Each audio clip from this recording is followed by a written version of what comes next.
beware, do not meddle in the affairs of dragons, for you are crunchy and taste good with ketchup. I'm Dave Hodgkins, welcoming you back to another episode of Hanging with Hodge. I want to thank you for coming out and hanging out with us today.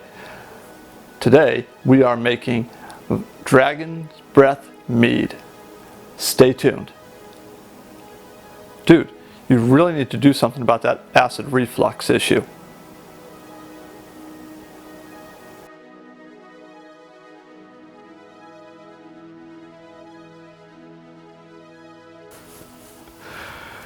Hey everybody, welcome back to another episode. I want to thank you for coming out and hanging out with me today.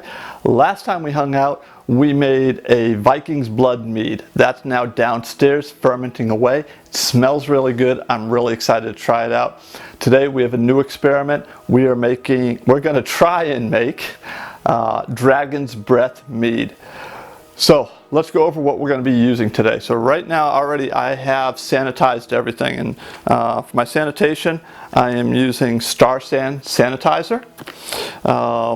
So I've got a bucket of hot water back here, and this has got 2.5 gallons of hot water in it.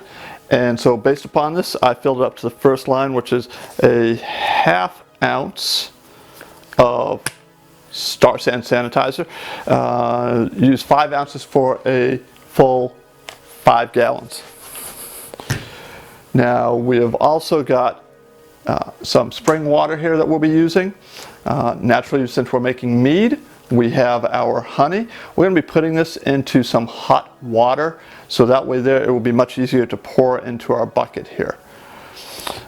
We've got a cup of tea, and we're using Black Currant tea. This is going to add tannins and give it a better feel in the mouth for when we're drinking the actual tea, or when we're drinking the actual mead. You won't be able to actually taste the tea, is what I've been told.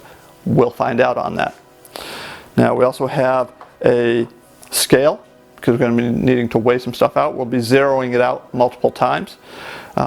We have got our 4-berry blend of berries that we're going to be using. I'm going to be using 2 pounds. I got this one here from Costco. It's the organic 4-berry blend of strawberries, blueberries, raspberries, and blackberries. Obviously, we'll be using our yeast.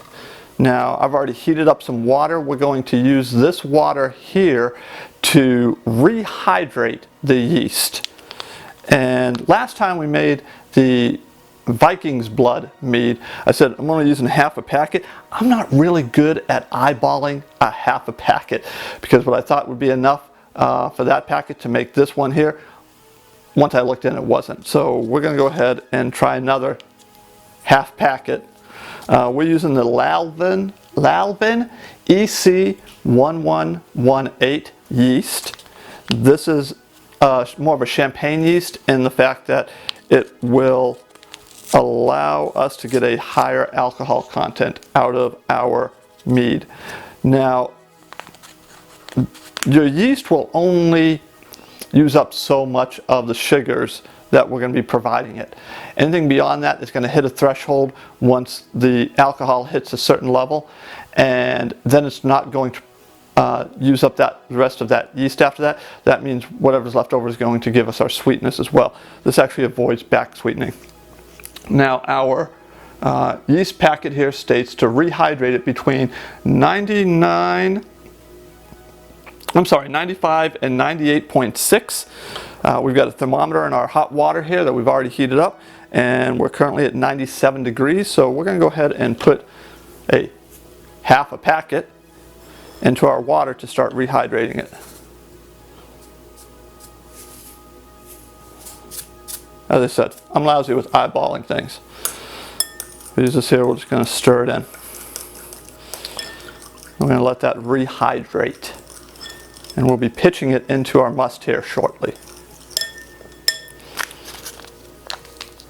We'll tape this up and put the rest of it in the fridge, in the refrigerator for later, for use for another batch. Now today, as we're getting things mixed up, we will also be using 2 jalapeno peppers. So these will be going into it as well. We're going to be heating up our berries. So these are frozen berries. So what that's going to do is when you freeze your berries, it actually ruptures the cell membranes inside of the berries. And so we're going to heat them up back up to room temperature. And because of the fact they've been frozen and the cell membranes have been busted open because of that, we're going to get even more flavor and juices out of that. So naturally, besides this here, we're going to need a pan to heat everything up in. We won't be heating it, we'll just be putting the honey and hot water in the sink. Now we will also need an airlock. That's going to be going into the top of our lid here. We get a hole there. We get these buckets here from our local brewery. We use Bell's Brewery here in Kalamazoo. I really like them. They've got great people there, a lot of really good knowledge. Whenever I have questions, they've always got people that can answer my questions for me. They've helped me get started with all of this. It's a great hobby and I'm having a blast with it.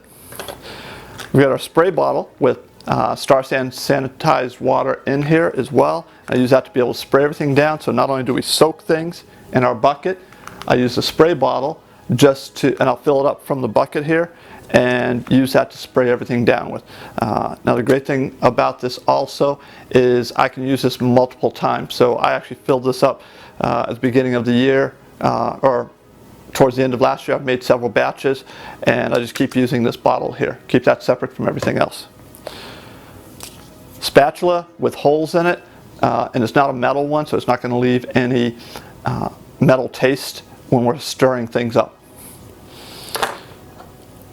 We've got a turkey baster. We're going to use this here to suck our must out of our bucket here to be put it into our container here that we will use with this, a hydrometer.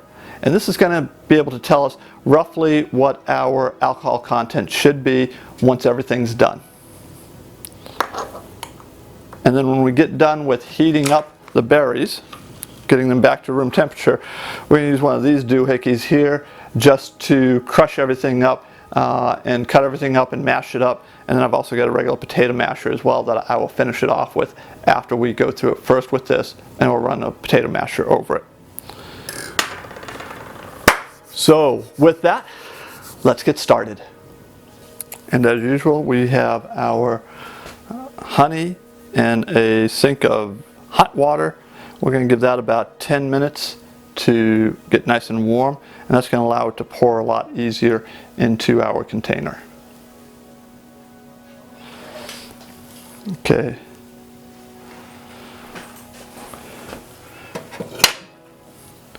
And now with our berries heated up, because we can, with our spatula that we've been stirring with, we can easily slice through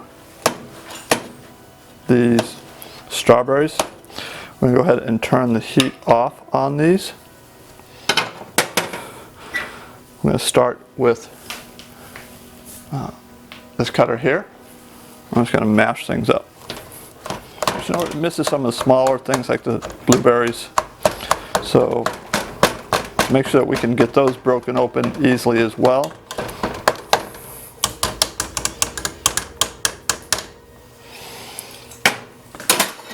We're going to move to this, the potato masher.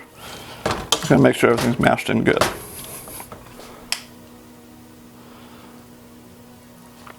Okay, so I even prep my jalapenos. I dunk these in our sanitation water as well. Now to get these ready, I like the way that I saw the guy over, Brian, at City Steaders, or City Steading website, where I saw him do this. And the way that he prepped his jalapenos, so he just cut them like this here and then cut the tops off. And then these are going to go into our bucket whole like that. Let's do the other one.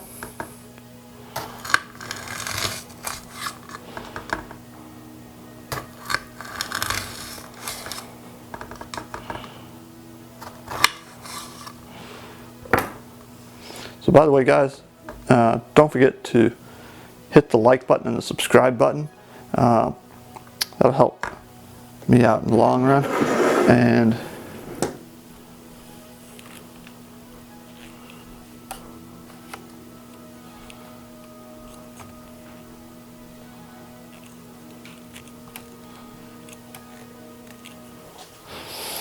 now we're going to just take these, put these right in here, seeds and all.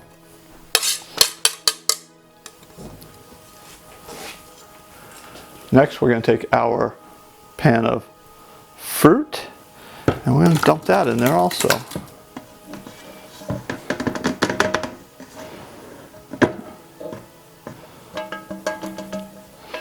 Okay.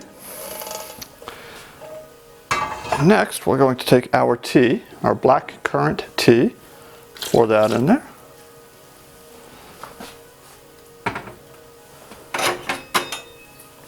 And then, this is what our mixture looks like right now. We're going to mix that up.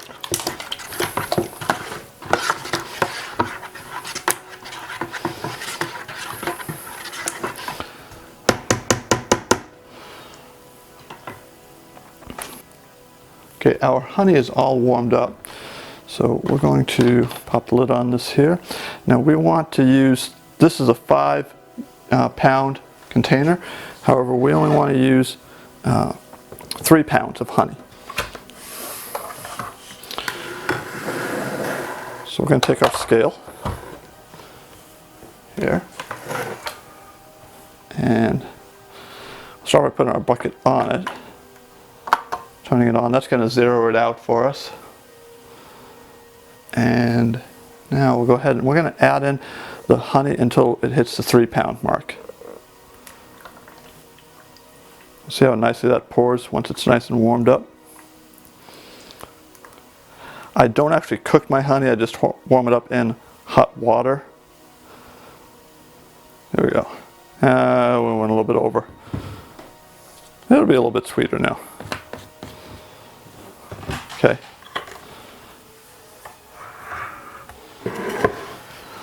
All right. Next thing, we're going to add in our spring water. Now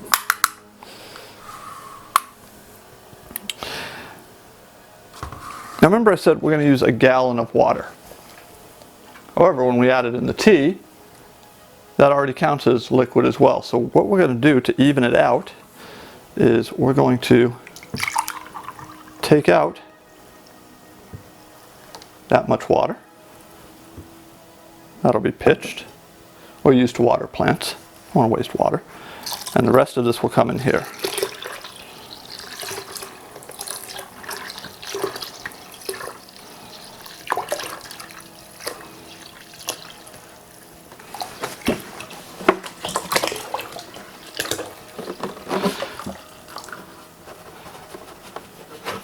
And this is why we use a 2-gallon bucket, not a 1-gallon bucket, because once we get all of our other ingredients in there and we add in a gallon of water, it's going to go well up beyond a 1-gallon mark. So now we've got everything else ready. Now we can go ahead and we can pitch our yeast. So this should be ready now, and we're going to go ahead and, I don't know why they call it pitching. I mentioned this in the last video. But we've gone ahead and activated our yeast. Oh, before we do that, we want to take a hydrometer reading. So we're going to go ahead and take our hydrometer reading. Now, we've got the turkey baster that's going to suck the liquid up. I'm going to put it into our tube here that we've gone ahead and, as I said, it's clean, it's sterile. So once we get done taking our reading, we can go ahead and put the contents back in here. However, there's a lot of seeds and everything like that in here, so to help make sure that those don't get into our tube here, we've got a sieve that we're going to use, and this will go ahead and push the seeds out of the way. This way here we're only getting liquid.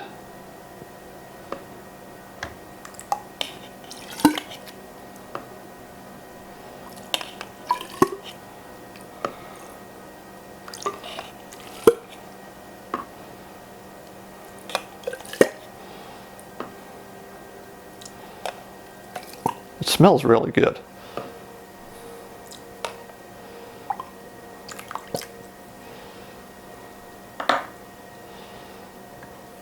And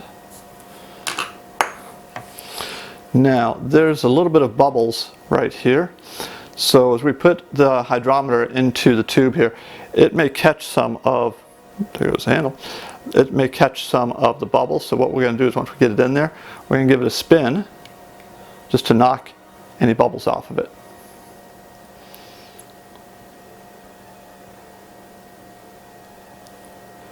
Now looking at our hydrometer, it's at about 20%. Now our yeast will not go that high. Put this back into our sanitation bucket. Our yeast will not get it up to that level, so that extra sugar is going to remain in there and give some sweetness. We will get probably about a 15% once it's done. So at this point we're going to take our activated yeast. You know, somebody else had said that you can also take your yeast and take some of the liquid from here, put it in here, and it's going to activate it, get it going first. If that works for you, go ahead and do that. Myself, with this batch here, we're not going to do that. I think I'm going to try that in a future batch, but for right now we're not going to do that. We're going to just pitch our yeast.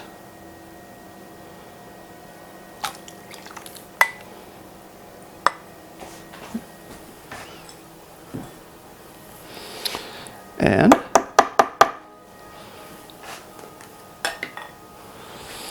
I'm going to use our spatula. Because it's got the slots in it, we want to get air in there.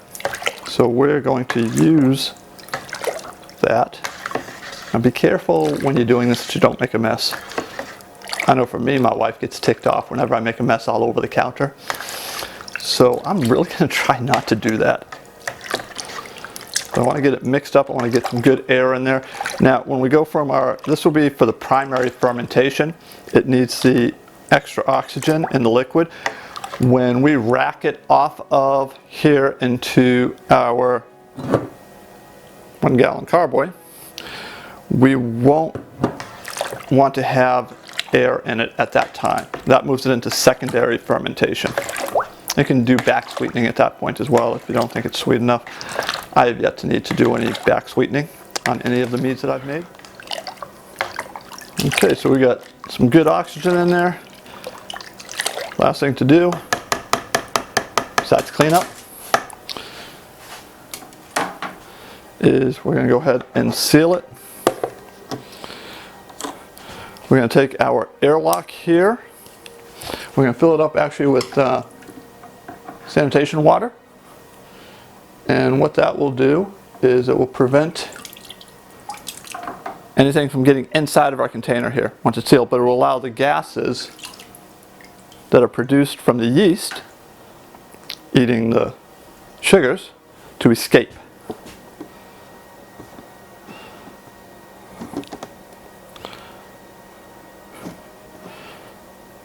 Now one of the things that you want to make sure when you're sealing it, so we're good there, so our handle here, make sure we turn this away so we can lift up our handle, because if it's this way here, you're going to run into a problem. So make sure that the airlock is on the other side of the handle, and then just go ahead and seal it down.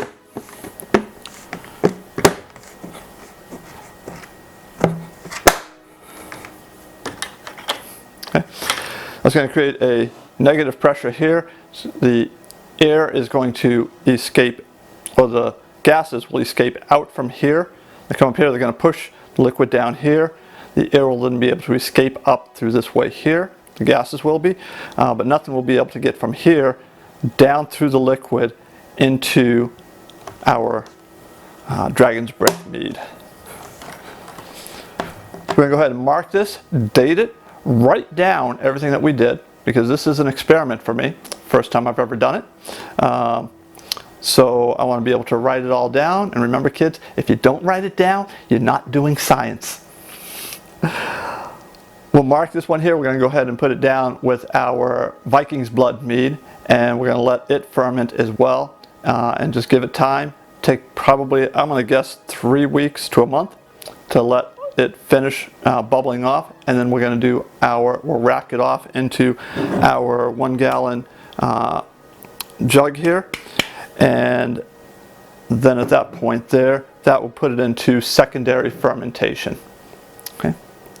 So if you like the video, please give me a thumbs up from below, give me a like below, leave a comment. I've taken some of those comments into advice when making these videos. I really enjoy hearing from you guys, whether it's on Facebook, whether it's on the YouTube channel. If you need to know how to like it on the YouTube channel, just click, and you're on a TV, click the downward button, and then scroll over to the icon on the left. It'll tell you more options.